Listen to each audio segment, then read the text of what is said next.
नमस्कार दोस्तों। बहुत लंबा समय हो गया और आप लोगों से बात नहीं हो पा रही है, कोई चर्चा नहीं हो पा रही है एजुकेशन के विषय में। इसका कारण एक ये है कि व्यस्तता बहुत हो गई है जीवन में कि जिम संभालें, कैफ़े संभालें, एजुकेशन संभालें, स्कूल संभालें। तो उस जगह बैठना हो ही नहीं पा रहा जहाँ बैठकर मैं रिसर्च करता था या डिबेट करता था या फिर डिस्कस करता था आप लोगों से किसी भी मुद्दे पर शिक्षा के बारे में। तो अब इसका सॉल्यूशन हमने ये निकाला कि भाई जहाँ जैसे जिस हाल में बैठे हैं उस हाल में बैठ के लोगों से बात की जाए, बात साझा की जाए अपनी और समझा जाए कि उनके विचार क्या हैं, ताकि हम लर्निंग जर्नी को, एजुकेशन प्रोसेस को एक आउटस्टैंडिंग लेवल तक ले जा सकें और समझ सकें कि भाई एक आउटस्टैंडिंग लर्निंग प्रोग्राम या जर्नी होती क्या है, होती कैसे है। तो जो मेरा एक्सपीरियंस है वो साझा करूंगा आप लोगों से और आप लोगों से सीखना चाहूँगा, समझना चाहूँगा कि आपके विचार क्या हैं, ताकि हम एक रास्ता वो इख्तियार कर पाएँ जिस रास्ते को हम कह सकें कि भाई ये जर्नी है, ये रास्ता है जहाँ से आप आउटस्टैंडिंग लर्निंग प्रोसेस की तरफ जाते हैं।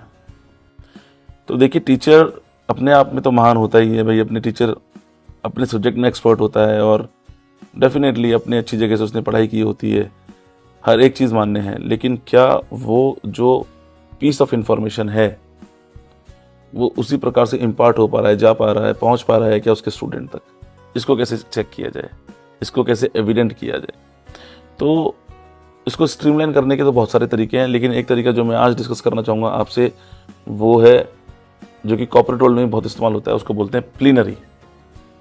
जी हाँ, प्लीनरी एक ऐसा मेथड है जो कि कॉर्पोरेट वर्ल्ड में बहुत इस्तेमाल होता है to check, to rework, revisit and repair for reviewing, कि भाई कहाँ क्या क्षमताएं हैं जो बेहतर की जा सकती हैं ताकि आपके जो रिजल्ट्स हैं वो आउटस्टैंडिंग हो जाएं। लेकिन टीचिंग में भी इसका बहुत बड़ा योगदान है। प्लीनरी ये चेक करने के लिए कि आपके स्टूडेंट्स के पास जो इन्फॉर्मेशन पहुंची वो कंसोलिडेट हो पाई कि नहीं हो पाई, वो उसको अचीव कर पाए नहीं कर पाए, जो आपका टारगेट है, जो आपने सेट किया लेवल, वो लेवल अचीव हुआ कि नहीं हुआ, आपका लर्निंग ऑब्जेक्टिव मेट हुआ कि नहीं हुआ। क्योंकि लर्निंग ऑब्जेक्टिव अगर अलाइन हो गया आपकी टीचिंग जर्नी में तो आपका आधा काम डन हो गया। क्योंकि अगर लर्निंग ऑब्जेक्टिव ओके है और वो अचीव हो रहा है तो डेफिनेटली लर्निंग आउटकम फेवरेबल होंगे। ये भी चेक करने के लिए कि कहीं कोई लर्निंग गैप तो नहीं रह गया। जो आप सिखा रहे थे, समझा रहे थे, पढ़ा रहे थे, तो ऐसा तो नहीं कि बच्चों की क्षमताएं किसी अलग लेवल पे थी, आप किसी और अलग लेवल पे थे, जिस कारण से कोई लर्निंग गैप बन गया और बच्चों का जो अचीवमेंट है वो या तो उस लेवल पे नहीं जा पाया जहां वो होना चाहिए या फिर वो नीचे रह गया। तो सब चीज़ को ट्रैक करवा देता है, आपको हेल्प कर देता है। कौन कौन है वो है प्लीनरी। ये आपको डेफिनेटली हेल्प करता है ताकि आप अपने लर्निंग ऑब्जेक्टिव पर रिवर्क कर सकें और समझ सकें कि पूरी लर्निंग जर्नी के दौरान क्या बेहतर रहा, वॉट वेंट वेल, और क्या बेहतर हो सकता है, इवन बेटर इफ। तो अगर आप ऐसा चाहते हैं तो आपको ये फोकस करना बहुत ज़रूरी है कि लर्निंग ऑब्जेक्टिव के अंदर क्या चीज़ें इंक्लूड होती हैं, कैसे इसको इम्प्लीमेंट किया जा सकता है, इसके क्या फ़ायदे हैं, और लेसन प्लान में ये किस जगह आपको इनकॉर्पोरेट करना चाहिए। तो पहली बात तो ये कि भाई प्लीनरी को लगाएंगे कहाँ, तो ये ड्यूरिंग द लेसन कहीं भी लग सकता है, लेकिन मोर स्पेसिफिकली लेसन के अंत में हम इसका इस्तेमाल करते हैं, ताकि आप ये चेक कर लें कि जो आपने पूरे 30-35 मिनट में पढ़ाया बच्चों ने उसमें से कितना एक्यूमुलेट कर लिया, कितना ग्रहण कर लिया।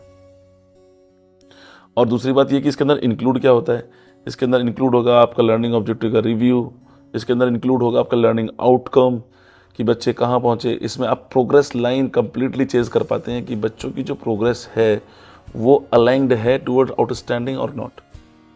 अगर वहाँ कोई त्रुटि रह गई है तो अब उसको कैसे इनकॉर्पोरेट करना या उसको कैसे आप रेक्टिफाई कर सकते हैं। तो आपको एविडेंसेस मिलते रहते हैं। लर्निंग ऑब्जेक्टिव में आपकी आर्ट ऑफ क्वेश्चनिंग भी टेस्ट हो जाती है कि भाई आपने जो क्वेश्चंस पूछे वो बच्चों के लेवल के हिसाब से थे, क्या आपने उसमें डिफ्रेंशिएशन लगाया। अभी डिफ्रेंशिएशन अपने आप में एक महाभारत, एक कहानी है। तो ऐसे ही टॉपिक अगर आप डिस्कस करना चाहते हैं तो आपको क्या करना होगा, आपको हमारे चैनल को सब्सक्राइब और फॉलो करना होगा।